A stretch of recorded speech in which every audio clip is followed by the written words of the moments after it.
Welcome to the Golden Age of Cardboard podcast, where we remember a time when stacks of cards were held together with rubber bands and Mickey Mantles were put in bike spokes. We hope you will enjoy and reminisce as you come along with us as we tell stories about the baseball cards from the Golden Age of Baseball. We will examine the state of the vintage baseball card market and talk to some of the greatest collectors in the hobby. You won't be hearing us talk about any chrome or shiny cards here. Now, to take you on this retrospective journey, here's your host, direct from the shallow end of the gene pool, my son, Mike Moynihan. Yo, and hello, everybody. Mike here. Welcome to the Golden Age of Cardboard podcast for another awesome episode. I am excited to share because I get to talk to two of my really good friends in the hobby today. And it's going to be kind of a two-pronged discussion. We are going to talk about some stuff regarding projects and maybe inspire you guys to do some stuff, maybe get you to think about your collecting in a little bit different way, in a very more focused way and manner. Because I know that when I've discovered projects, how much it helped me focus as a collector. And through that process, ironically, getting more focused, I found more cool things that I wanted to collect to divert my focus or rechannel my focus or continue to stay focused on other things. And so we're going to go through that. Then we're going to talk a lot about the Baseball Card Hall of Fame, which is something that's been going on a while. I will share with you who I voted for the Baseball Card Hall of Fame. And so we'll just bring on a couple of buddies of mine. We'll start with this guy, the creator of the Baseball Card Hall of Fame, Ray from Philly. Ray, how are you? Hey, Mike, how's it going tonight? I'm doing great and excited to talk to you, my oldest friend in the community. I say that every time we talk, and it's true. It's true. And I'm honored for that to be true. That my wife thought I was nuts talking to some dude from Philadelphia. Like, he's going to come kill you or something. I'm like, no, probably not. I'm guessing not. I could probably take him, Definitely. He's got long hair, we could, take him down. And then, of course, I'm wearing the shirt. If you're watching on YouTube, can I even have a video without Chris from Missouri on it? I don't know. Not a good one. Not a good one. Well, I feel like I need to change my name to From Somewhere. I'm going to be Mike from Texas because you guys are, all these, from places. Hi, Chris. How are you, man? I am great. And two of my three oldest friends on YouTube, I get to talk with tonight. So, and my wife still thinks I'm crazy when I stay up and talk to Ray late and talk to you all the time. So who's your who's the third one in that trifecta of oldest YouTube friends? Well, it goes you, then Don Field of Dreams, and then Ray from Philly. And none of you guys look great on a resume, but maybe the YouTube stuff here works really good for us. Yeah, don't use this as a reference, that's for sure. On any job applications that you might have.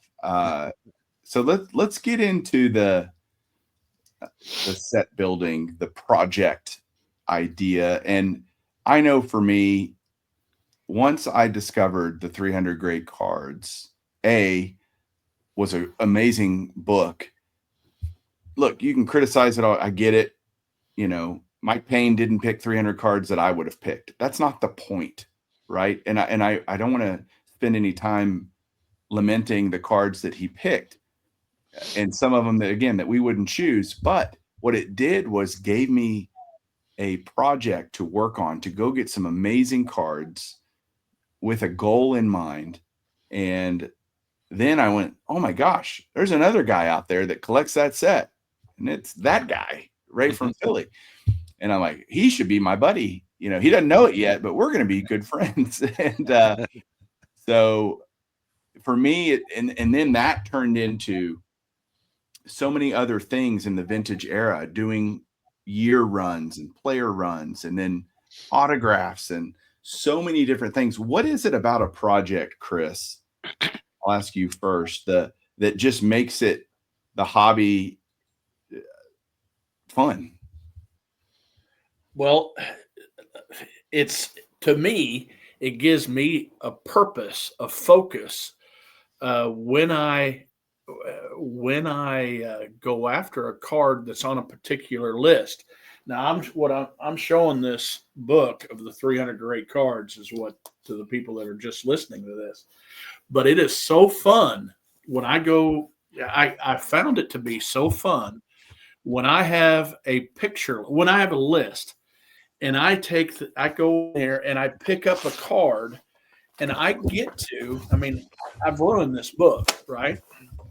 But I get to put a piece of blue tape by this Roger Maris card right here, and or whatever card I pick up at that show, and I get to be excited. And then I go over here, and I started out with this 300 great run watching you guys. And to me, it gave me, by watching you guys, it gave me a reason to pick up a card. And it gave me a reason to enjoy the card too, even though there's a few in there that I don't believe should be on the list.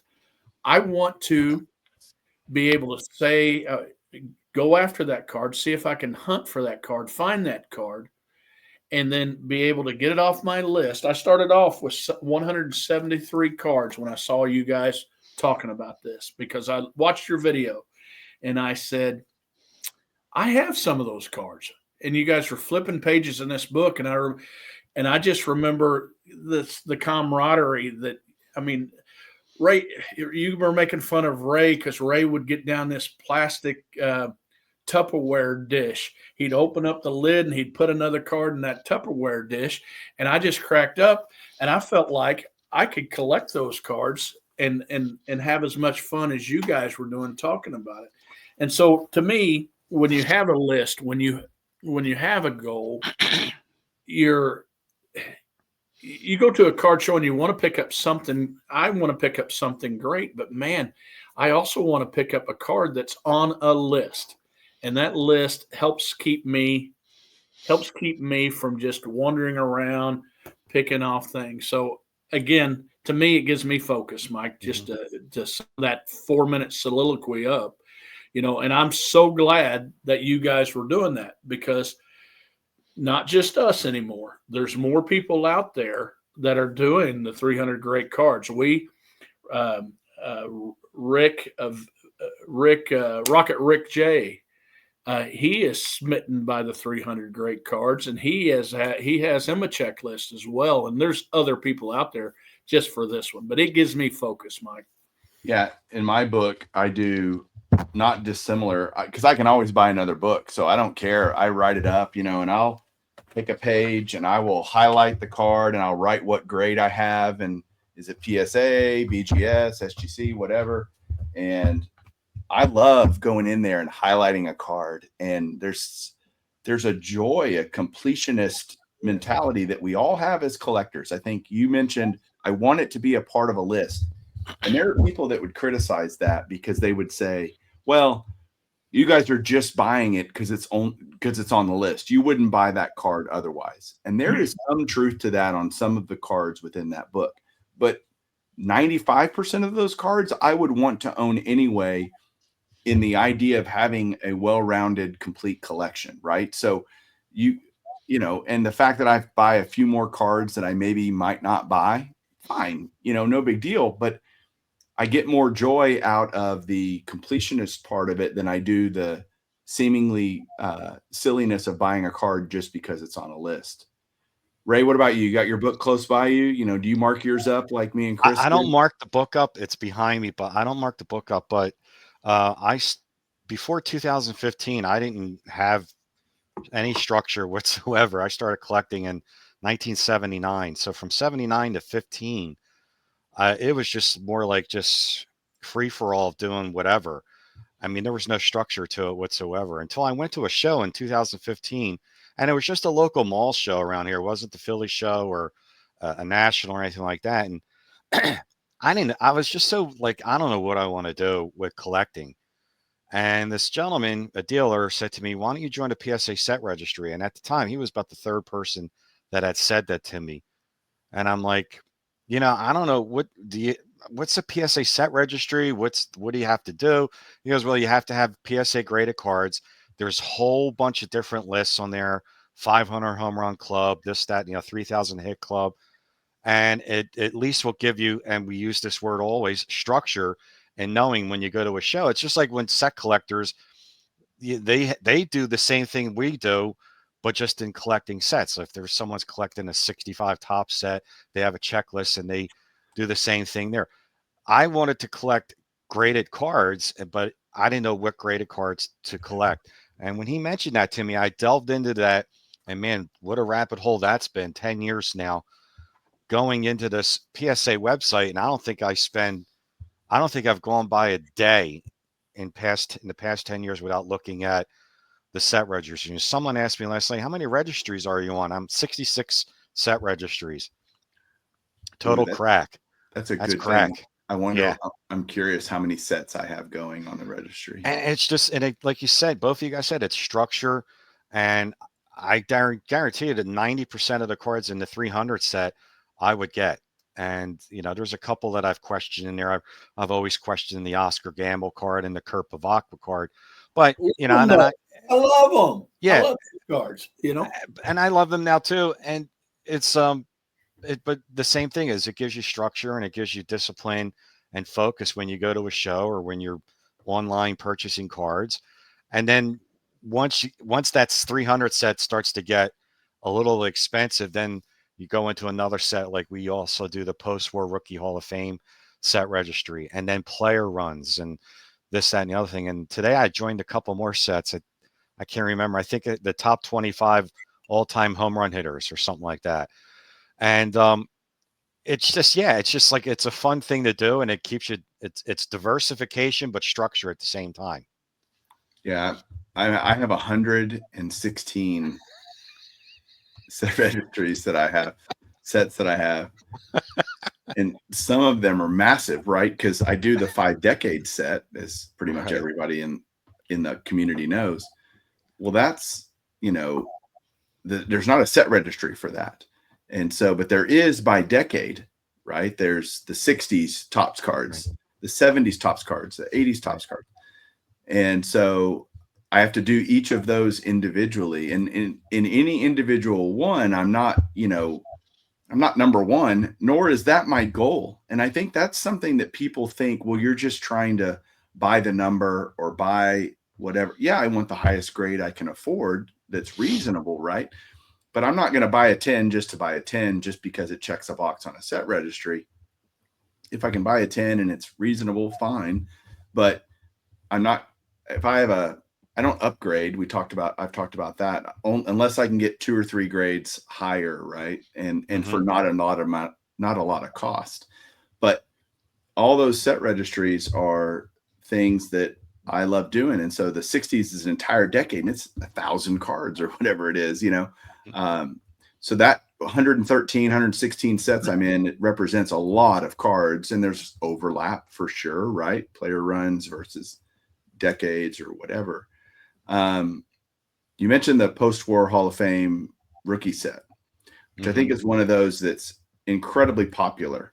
And to give you guys an idea, there are, just on that set, I'll look how many guys are in. I'm number 69, and I only need 8 cards.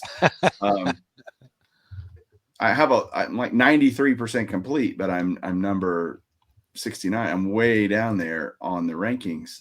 There are, just to know, I want you, Ray, and you, Chris, to not feel as crazy as we might think we feel all the time. So I'm going to look up how many guys currently are doing that. Chris, you've been doing that. You've loved Hall of Fame rookies for a long time. When did you start doing and I know you don't do the set registries, and maybe you can explain why. Sure. But you use the set registry, I believe. I was going to chime in on that just a little bit but also people, but I want to focus on something you said earlier, though. People that use the set registry and want to have the best set on the registry, more power to them, though. Sure. that's not me. That is not me. But I have a friend.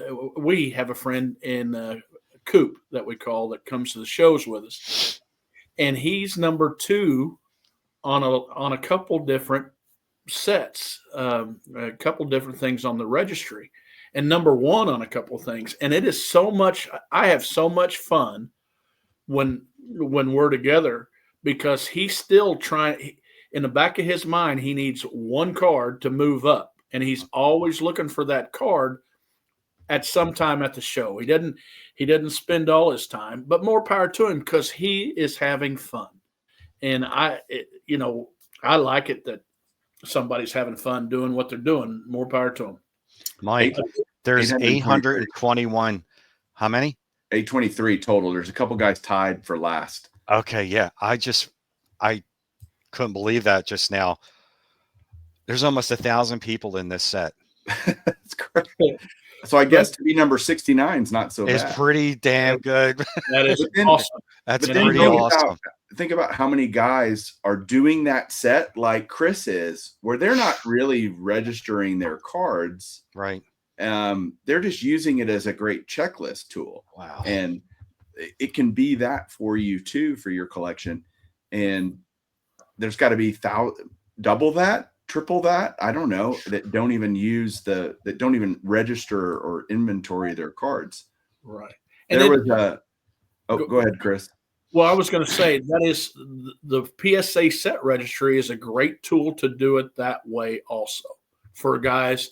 If I can look on there and say, oh, I've been doing the Hall of Fame set register or Hall of Fame post-war rookies for a long time, right? I didn't know there was a registry for it. Matter of fact, I didn't know what cards they chose for the registry, right? For the rookie cards, because we all know there's multiple different kind of rookie cards for various players. But that gave me, by just looking at that registry because of you guys, and I'm looking at it and saying, oh, I got those. And then I don't go after 5 different rookie cards for somebody in 1982 or somebody in 1985. Right. I can go after the one rookie card that the registry says is his rookie card. And that's what a lot of people do. Yeah, they'll go by I love doing that, Right. I'm not going after the rookie card of everybody that has 3,000 hits, but I might someday. So I'm going to look at the registry and see what they consider their card to go for, or 500 home runs or what have you. And I just think that is an awesome tool. And I know the registry gets knocked by a lot of people for various things. And, people do use it as a competition, but again, I have a tagline at the end, collect what you like. And if I can pick up a card that's in this 300 great, I'm going to ask you this, Mike, when you pick up a card, you like it because it's part of that 300 great cards and you can do it yourself. But how much joy does that bring you when you get to share that pickup with somebody like Ray or somebody that has been doing it? You show that to somebody that's not doing that run, they might not care. But what kind of joy does that bring to you? Well, early on when Ray and I first met and knew each other, we were texting each other when we would get another card, and we were chiseling them away very early on because it was a lot easier. Yeah, it was a lot easier and cheaper, and so we were knocking out the Robbie Alomars and the Juan Gonzalez's and the Pudge Rodriguez cards on the super cheapos and stuff. Yeah, and although Ray and I never felt like I was competing with Ray. When Ray got a card, I was excited for him, and it motivated me like, ooh, I got to go get that one, or something. But not from I wasn't jealous or pissed off at him. I was thrilled for him. And then I'd get a card and I'd send it to him. And then, we'd show him on videos, but Ray and I were talking, we would text each other or whatever. And then it became friendly. I would call it just our little community of two, of me and Ray. And we were kind of the only ones doing it for a long time. Right, Ray? Yeah. And like we said, once we killed out the 90s and the 80s and 70s and 60s, like I could tell you exactly how many cards I got the first year. I got 72 cards the first year, 65 the second year, then 40, then 20, then 8. This year I got 2. So, that's where it leads to other sets. Because, what about the idea? I don't, either one of you can answer this. You're bringing up a great point, Ray. At some point, at the point we're all at, these aren't cheap options to fill these checks boxes, right? I think the cheapest one on my list, because I'm at 261, so I only need 39 cards. You only need 39 cards. Yeah, it's like $1 million because the Wagner's on the list, and so we know, which maybe this makes us even more nuts. We absolutely know, all three of us know, we will never complete this. Exactly. There is zero chance outside of me winning the lottery. And even if I did, I don't know that I'd still want to spend that much money on the cards. And at one time. Speak for yourself. I'm in negotiations with a men's magazine to pose for the front page. So if that comes through, I'm picking that thing up. Yeah, I'm sure you're holding your breath on that phone call. God help us. Oh my God. Yeah. Don't tell me when that comes out if you get it. I really don't need to know. I'm going to walk right by the newsstand, Chris. Yeah. We know we're not going to complete it, right? And yet I'm still pursuing it. And so what does that make us? I don't know. Any answers? That's a good question, because I was asked that last night. I was on Big Scott 3's stream last night, and that topic exactly came up. I said, I know I'm never going to finish this set. Why am I still doing it? Because it's fun, and it keeps me driven to still try and get the cards from that book. If I finish with 260 in my lifetime, okay, that's what it is. I don't think anybody's finished it. If you look at the set register, I don't think anybody's 100% complete. Maybe there is, but I don't think there is. It's an unbelievable project that will never get done, but I still highly recommend doing it because it's a fun project to do, and there's great cards in there.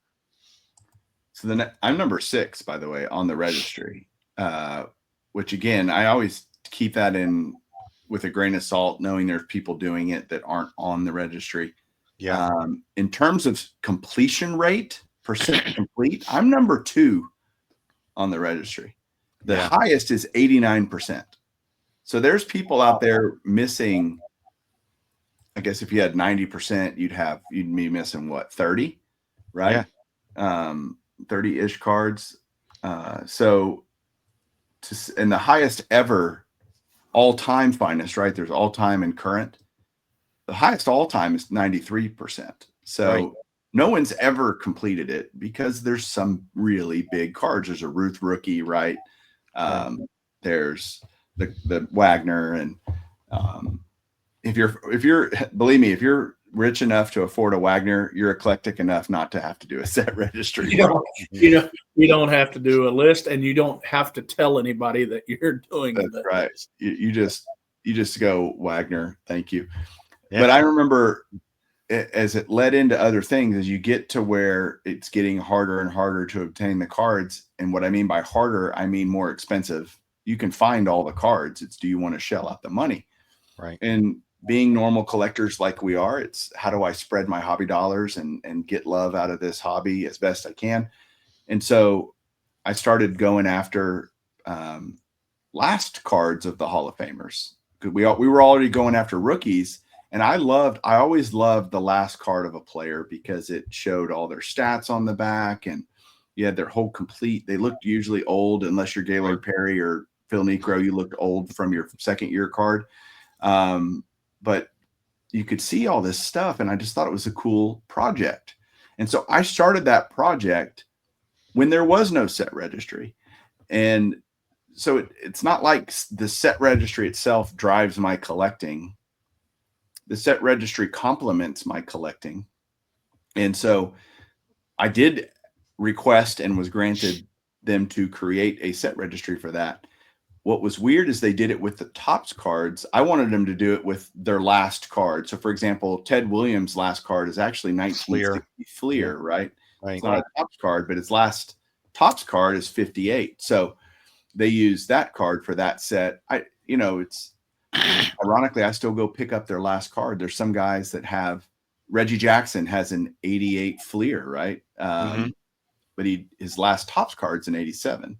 Right. So I have the 88 Fleer too, because I want the last card, Point and being, there's something to be said about having the last card. Like one of the reasons why you did that is that it'll show for most of them, maybe not all of them, their whole career stats. Yeah. Even though I know you can look it up on baseball, I get it, all that. Yeah, but it's something when we grew up as kids, seeing them stats in the back of the card was, and the only thing is when you had a guy that had 20 plus years, like when I looked at Yastrzemski when I was a kid, I needed a magnifier even as a kid because his stats took up the whole card. Yeah, turnover is 83 Topps card. When you saw that with the numbers getting smaller and smaller, if you did, you knew you were getting somebody special, right? Yeah. I mean, you knew. Exactly. I opened up a Ron Fairley card one time and he'd been traded, like Dave Kingman played for 4 teams in 1 year, but he has the stats stretched out and those italics looked really small and all that. I hated the ones, Chris, where the player played for a lot of different teams. And you're trying to follow how they did that year. And, like Bobby Bonds or something. My God, this guy played for 19 teams. I'm like, he played for 3 1 year. And it's like, it was crazy. But yeah, the last Topps card, I loved the idea because it showed their whole career. And I think something to be said about that. I think that PSA went with last Topps card because it was kind of an easy thing to determine. Right. Yeah.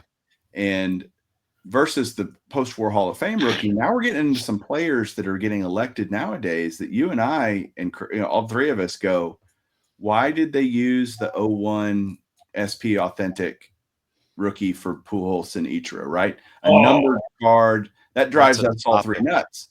But I'll say none of us have that card for either of those players. Obviously, Pujols is going to get in his first year, and we'll have the same dilemma that we do with Ichiro. So I own his Topps card in this Fleer tradition. I own a bunch of Ichiro rookies that I want to own in my collection. If I found that particular one in a affordable price or whatever, something I just couldn't pass up, I would certainly buy it. But I'm perfectly content knowing I have several of his rookie cards from an era when there's thousands of them to choose from, hundreds of them to choose from at a minimum. And so we're getting into an era where it becomes interesting. I just wish they would, like Ray, we've talked about, maybe Chris and I have talked about it too, petitioning PSA to change that in that registry. And they're reluctant to do that. And the answer is weird because they know people went and bought that card just to have it for the registry.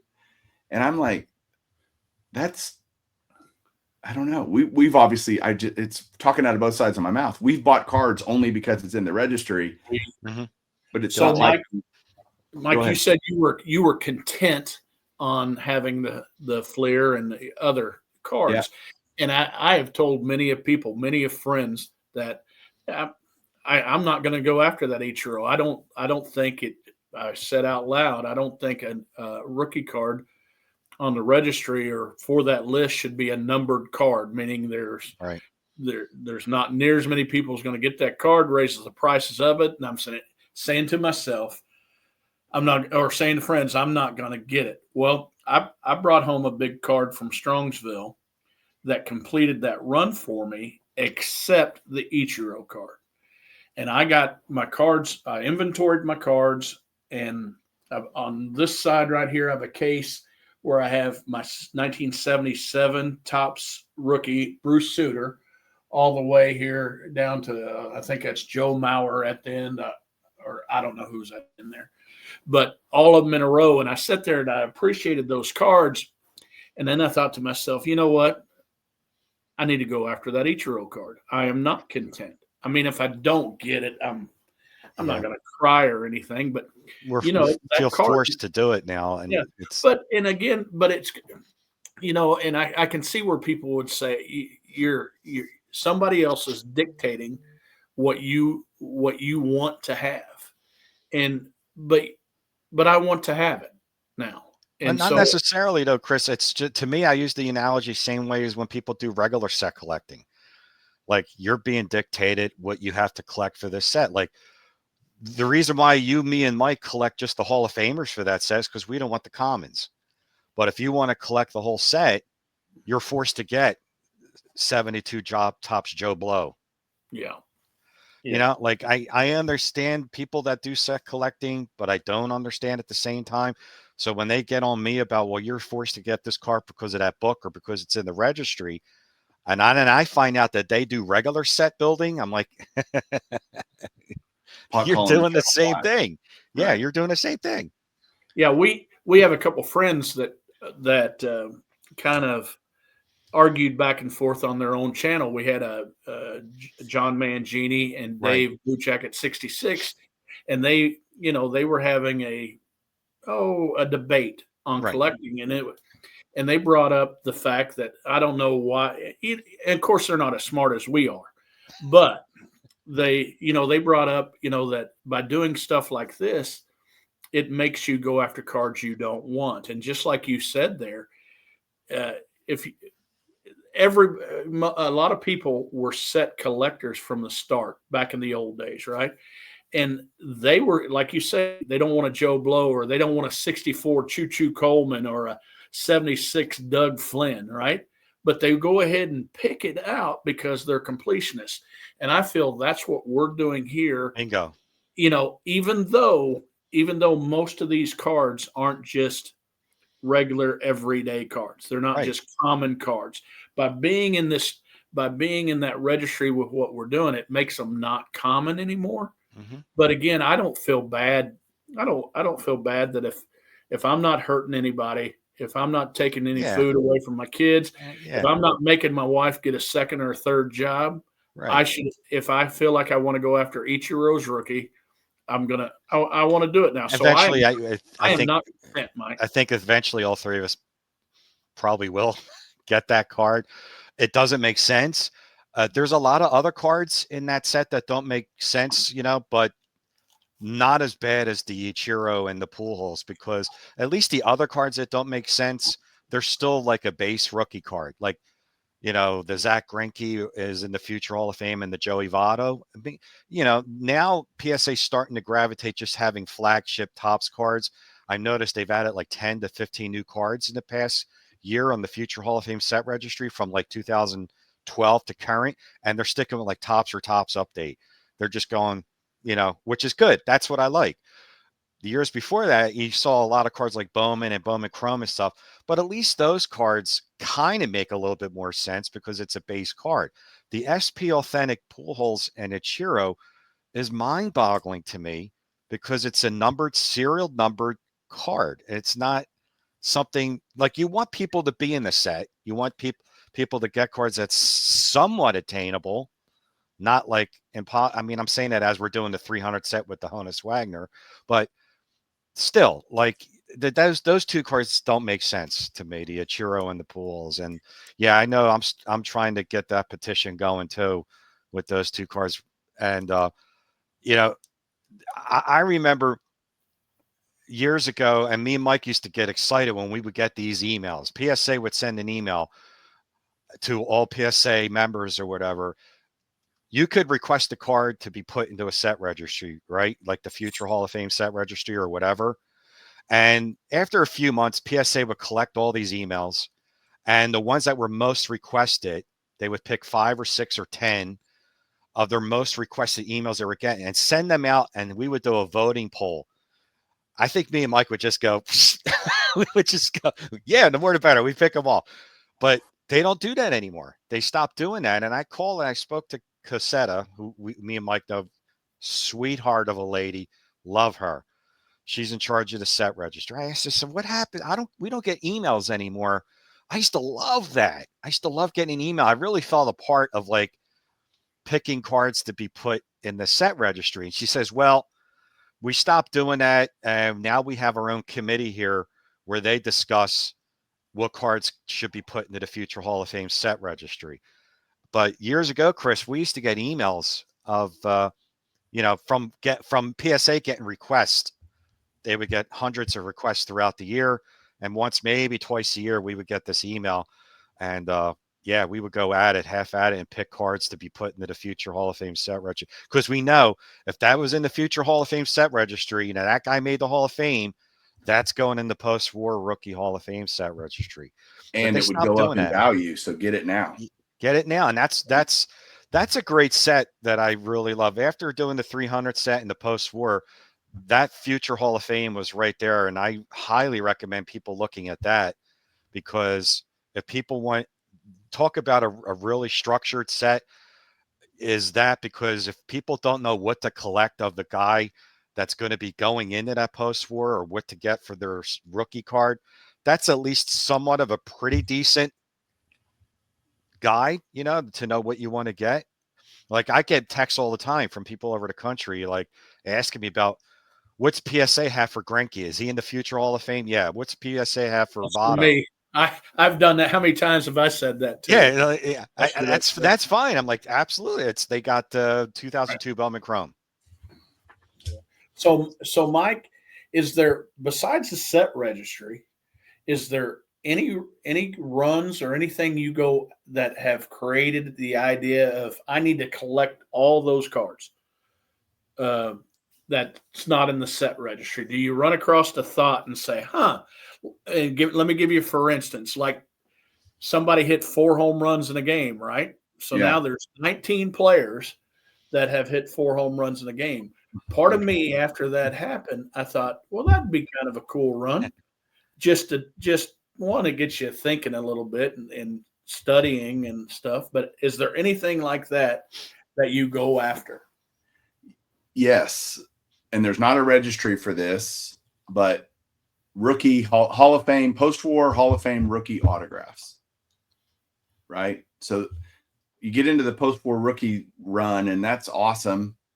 But the more I did it, and I still do it, obviously, but wow, these are pretty plentiful. How many of these could I get signed? And so when I go buy a Robbie Alomar rookie, I want the one that's in the post-war rookie set, the 88 score traded. And so I have that card. In fact, I have it. Let's see how fast I can put my hand on it. I don't know why I thought of that one, because I just saw this one earlier, but there's the rookie traded, right? Nice. Or autograph. So now you take a card that's pretty common, 88 score, and you make it more special. Right? And shockingly, not an expensive card, $100, maybe less, right? And then I started, because as much as I thought about how cheap could I get rookies back in the day when I started all that, now it's how cheap can I get these rookie Hall of Fame autograph cards? And someday I'm going to have the rookie Hall of Fame. I'm going to do a massive show tabletop where I have the non-signed rookie and the signed rookie next to each other. Like, how cool would that be? And see where I'm missing. I have a lot of gaps and stuff. But Mike, have you thought of doing, now you mentioned doing the post-war rookie Hall of Fame autograph cards. How about the Last Topps autograph card? Oh, I have a few. Talk about tough, like say Roy Halladay, people that have passed away. Right. Yeah, Halladay, I don't have his rookie signed. Well, not obviously, but it's probably expensive. Yeah, that would be a challenge for sure. But isn't that what we're all looking for? And yeah, I want to finish this topic because, Ray, I want to get to the Baseball Card Hall of Fame. But we could talk, the three of us guys could talk hours about this stuff and not miss a beat. But out of the desire not to bore you to death, the point is to create challenges for yourself in the hobby. That might be you love a certain team and you want to go after all of their Hall of Famers. And you don't even have to do them graded. I'm not even saying it has to be graded, but have a project, have a focus, have a structure to your collecting that keeps you from just going completely with the wind and going different directions. And you'll end up loving your collection longer. I hear guys that tell me, I don't love these cards anymore. Well, why'd you buy them in the first place? I don't have that. I have cards that I love and have loved for years and years and decades, right? And so it gives you, if you go in with a purpose and you have a goal, it can be so many different things. You can peel that onion so deep, and there's so many layers to this hobby. Right. I'll combine what Chris says, collect what you like, but have focus with that, right? Don't make it random. And speaking of not being random, Ray, 8 years ago, or 7, I guess technically 7 years ago, this is the 8th year to run a very cool hobby project called the Baseball Card Hall of Fame, where you put out to the community, Ray, a ballot where people can vote on cards that are iconic, that deserve Hall of Fame recognition. It doesn't exist. It's not real. We all get that. But it's still kind of fun to look at the cards that have been inducted over the last 7 cycles of this, and have still, I looked at the ballot when I voted a few weeks ago, and I thought, I can't believe this card's not in there already. Me too. And it made me go, okay. And so I'm going to share, first of all, for you guys out there that don't know what the heck I'm talking about, I'll let Ray speak on it in a second. And I'll also have a link in the description of the video and the podcast, if you're listening on podcast, where you can click on the link and go vote for who you think should be in the 2025 Baseball Card Hall of Fame. So let me share this, Ray, and maybe talk about the genesis, the history quickly, and this year's ballot. Sure. Well, it started in 2018. And each year there's 40 cards on the ballot, baseball cards. And you select up to 10, no more than 10, but you can't select less than 10. And people ask me all the time, is it about the player? Is it about if they're in the Hall of Fame? Is it a rookie card? No, it's not about, it doesn't have to be a rookie card. They don't have to be in the Hall of Fame. It's not about the player, although that could be part of it. It's about the player. It's about the card. It's mainly about the card. It's about someone asked me, well, you're going by the value. No, it's not about value. All of that is a part of it as well.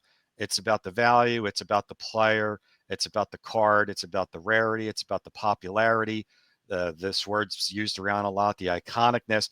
It's just about how great the card is and deserving that, everybody knows this card, and it deserves to be put in the Hall of Fame.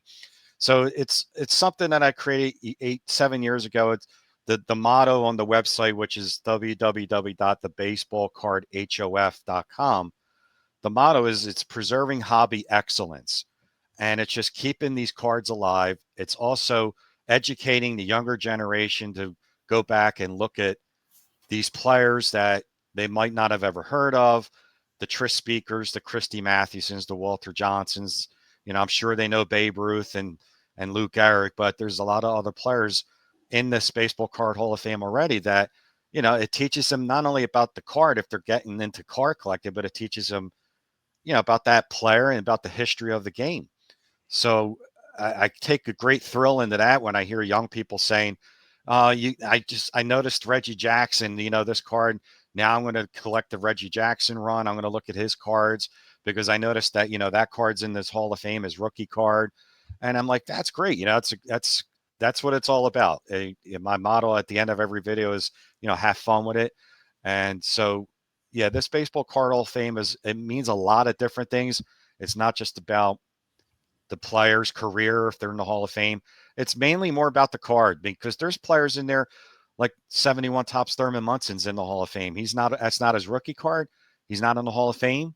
The Billy Ripken era card, he's not in the Hall of Fame. So, yeah, it's about the card. And I just want people to learn about it and educate it, and pass the word around about these great cards that as years go by, I don't want people to forget about them. And especially these old turn of the century cards. Well, let me ask you, Ray, the cards that are already in or have been voted in and that are on the ballot now, is it something that, people, first of all, how long can they vote, and how does the voting work? The voting ends actually 2 more weeks, 2 weeks from today, May 12th. So they can go to either two places on one of my videos, which it's titled 8th Annual Baseball Card Hall of Fame. There's a link in that video that has the ballot, or they can go directly to the website and at the baseballcardhof.com. And on at the top of the page, it'll say, click here to vote on this year's ballot. And you'll see the history on the website. You just click on a year and it'll show you the cards for that year. But yeah, there's two ways they can go in and vote. And also a lot of people ask me, do you have to have a channel to vote? No, you don't have to have a channel. I've had plenty of my friends that they're not content creators. They don't do anything, but they love this. They're like, oh, wow, I could do that. Yeah, anybody could do this. Anybody can go in and vote and pick cards that they feel deserve to be in this quote unquote virtual Hall of Fame. And yeah, it's for anybody to vote. You don't have to have a channel or have content. Well, let's get the wisdom here. Let's find out who we should be voting for. Chris, which 10 cards, and I'll scroll through them as you name them. I'll show them on the screen here. Who did you vote for? I would imagine you and I bet there's at least half of the cards you voted for, I'm going to vote for too. I bet it's higher than that, more than half. I do agree. I do agree. And so let's go. And matter of fact, if people didn't vote the same way I voted, I don't even know what they're thinking about because. But they must be crazy. This is. But we're our first topic. We're talking about runs. I think we ought to do this as a run sometime, right? Yeah. And we definitely wouldn't finish this, but boy, it'd be fun. So, okay, first of all, Cap Anson. Yeah, me too. I think that's one of the most visible cards pre-1900. That's a beautiful card. And this Hall of Fame needs Walter Johnson's rookie in here, and I believe the Ramley is his rookie. Mm-hmm. Is this how fast you want me to go, Mike? You're going a little too fast, but yes, the 1909 Ramley, Walter Johnson, very tough card. Incredibly expensive, and it's ironically a 300 great cards card, and none of us have it, but I voted for that one too. Okay. Quick question: has either of you guys ever seen that card at a show? I think once. I think I did one time. I've never had. Yeah. Never seen that card. Besides the one I have behind me, right? In a 9. No. Oh God. Yeah. No, I'd be on a different channel if I had one in a 9. I'd be over Missouri on Mike, the plane. I didn't vote for the Ty Cobb because it's not one of the 300 great cards. And if I'm going to vote for that card, I want to vote for one I'm going after. So I didn't vote for that. Okay. Because it's not even in the top 3 of those cards to me. I didn't vote for the Ruth, but the next one I voted for was 1934 Hank Greenberg, because I believe it's a hard card and it's an iconic card too. And that's considered his rookie. So yes. Mm-hmm. And so I have a poster on the wall in front of me that I did the player run for to get all 20 cards that's on this poster in front of me. And that was the toughest card on that poster for me to get. So I voted for that card too. And I did vote for the 25 exhibit Gehrig, which is, Ray, maybe you can tell me because you know better than me. Are there any exhibits cards in the Hall of Fame represented yet? No. Okay. No. So to me, it's also about creating, just like, in the Hall of Fame, you want catchers represented and pitchers and blah, blah, blah, right? To me, that 25 exhibit Gehrig is the best exhibit card ever created. And so I think it should be in the Hall of Fame. Yeah. Okay. Keep going. I voted for Jimmy Fox in that catcher's pose. I think that's an iconic card as well. And, I voted for that. Okay. I did not vote for the Feller. I was close. That was probably number 11. But I did vote for the 41 Joe DiMaggio, and I would almost bet $1 to a donut. You did too. I did, yes. Yeah. There's some really good ones there. I didn't vote for the Campy card, that Campy rookie card yet. I did vote for that. Yeah, and it was one that I had to narrow down on, And the Whitey Ford rookie there, I did not vote on either. Ooh, no Josh Gibson. No Josh Gibson. I voted for Gibson. I just thought that was amazing. Yeah. No, I don't. I didn't vote for it. Not Chris because only voted for cards that he could own. So well, that's true.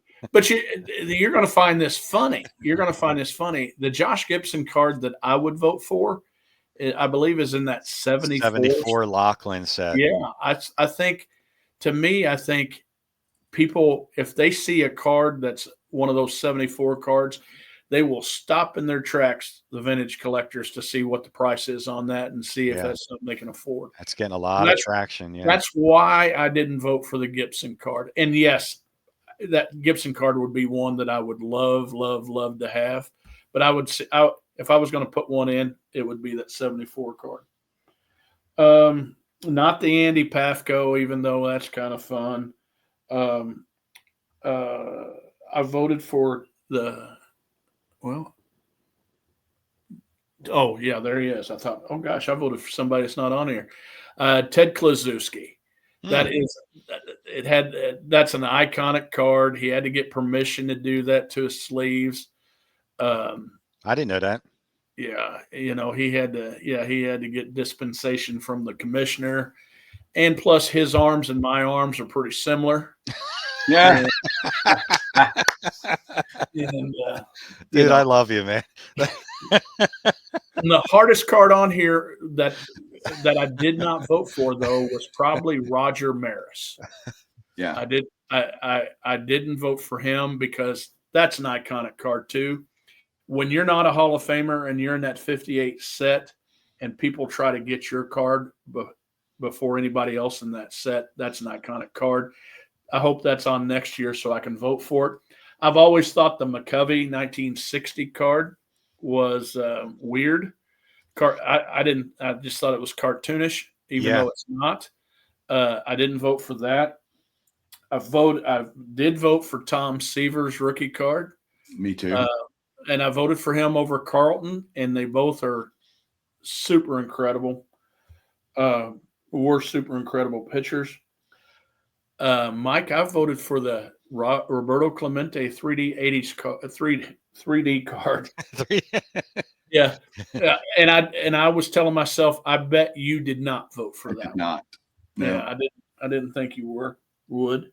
And the next one I voted for, I bet you didn't vote for either because he has better cards. But I'm a Johnny Bench fan. Johnny Bench has seen me with my fly down. I saw that. That was great. And he signed it. Happened. And that card, I would have got that card out tonight because Mike gave me the card and I got it autographed by Johnny Bench. And I had to, if people haven't voted yet, they need to vote for that Johnny Bench card because he's a great card. And so that brings up a point, Chris. I think his 69 tops is in the Hall of Fame already. Yeah. Right. Yeah. Go figure. His second year got in before the rookie.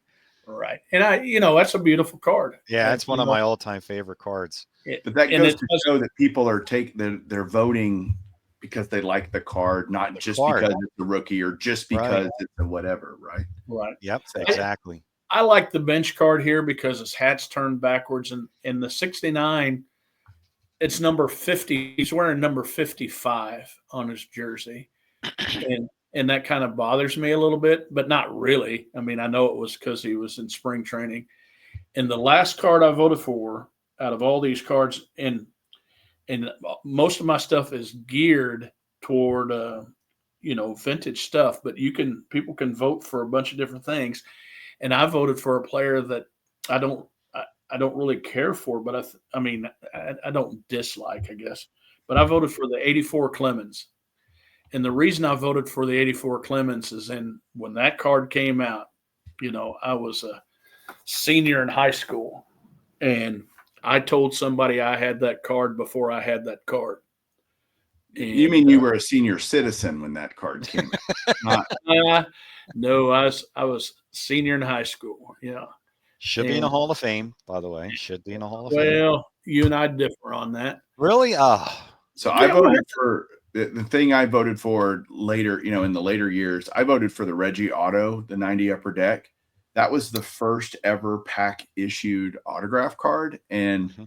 to me, that makes it iconic. It launched an entire segment of our hobby that is still incredibly popular today, 35 years later. And so I voted for the Reggie, but most of you're right. We voted for a lot of the same stuff. So Ray, balloting closes on May 21st, as May you 12th. said, or sorry, May 12th. Thank you for Mhm. correcting me. I will have a link. I was going to ask you a question about it. I'm trying to remember. The website Card. is thebaseballcardhof.com. Yeah. How many votes have you gotten so far? I just reached 400 today. Okay. I'm trying to crack 1,000. Last year, I finished at 914. Well, you know how popular this podcast is. You're going to get hundreds, and you're going to get dozens of votes out of this. Especially with Chris down below. My mom is voting right now as we speak. And people can vote more than once, I have found out, by the way, since I did it more than once. Shh, I won't say nothing. I'm not supposed I won't tell the guy running it.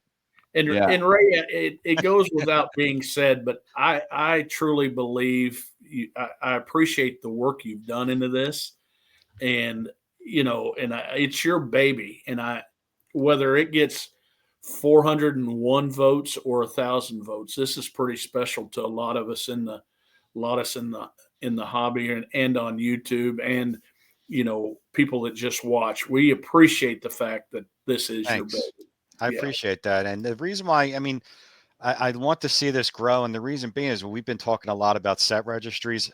I just recently, within the past few days, requested this be a set registry. Now, I didn't know what to call it. You have to name it. I was like, I feel kind of weird calling it Ray from Phillies Baseball Card Hall of Fame, but I kind of had to name it that. So there was like some sort of identification with it. And, I sent it in. I sent it to Cassetta, and I emailed her a nice long email. I showed her the website. This is eventually, I'm hoping to make into a book. So I think once, maybe like the 300 book, if this becomes a book, it might become a little bit more substance to it, and that might help it get into creating a registry. But my ultimate goal is I really would like to see this become a registered set. Well, I suggest that when it does become a book, you let Mike write the foreword. And I'll help him with some of the big words so he sounds a little smarter than what he is. But I think that would be pretty special if he let Pretty great stuff. Guys, go vote. Find a project. Find something you're passionate about. Obviously, Ray found something he's passionate about, and he just loves cards. It's just fun. I mean, this is supposed to be fun. This is fun. Make it fun. Yeah. And do collect what you like, but have focus in what you like. Those can live together, right? It doesn't have to be haphazard. And I love that you're doing this, Ray. I appreciate as well your effort and time that you put into this, and the people that have helped you do it. And along the way, you haven't done it completely solo, but no, it's your little baby, like Chris said, and appreciate it. So thank you. That's all I got for tonight, guys. Y'all have anything else you want to say? Chris? Man, I love both you guys, but if I do spend too much money on these lists, the 300 great cards and the post-war, you're going to blame us. It's on you. So is Mrs. Missouri going to come after us? One last thing for Ray. Look, Ray, I know you watch Showcase Showdown, and I need you to be honest here in the next 10 seconds. Who do you root for? I root for the guy who wins all the time. Oh, that's a bad answer. Such a not fair answer. I thoroughly enjoy Showcase Showdown. I don't think I've missed an episode. I just cannot believe how many player runs you guys have done. I'm like all excited. I'm on my 11th player run, and Chris is like, we're on our 63rd. I'm like, what? What? How, man? Again, so about Showcase Showdown. By the way, seriously, kudos to both of you for that. That is impressive. That is really impressive. I really got to say. to have all them players for that many runs is incredible. Awesome. Go ahead, Chris. No, I'm not going to ruin it with saying something bad about Ray. He said something nicer. I can't follow that up. Well, it is fun. Showdown. Chris and I are going to have some fun next year. Announcement about that will be out. Well, it'll be out by the time this video comes out. So you'll know that we're doing years next year, Ray. We're going to start. Yes, that's a good idea. And it's going to be more cards and just different stuff. And never it's ending. going to be fun. And I'll win again. So that's all. That's what you have to look forward to. I'm going to get him sometime, Ray. I'm going to get him sometime. All right, guys. Thanks so much this week for watching. Thanks for listening. Thank you, Ray. Thank you, Chris, for being here. The link to vote on the Hall of Fame, Baseball Card Hall of Fame, will be below. You guys have a great rest of your week. Have a good one and keep collecting.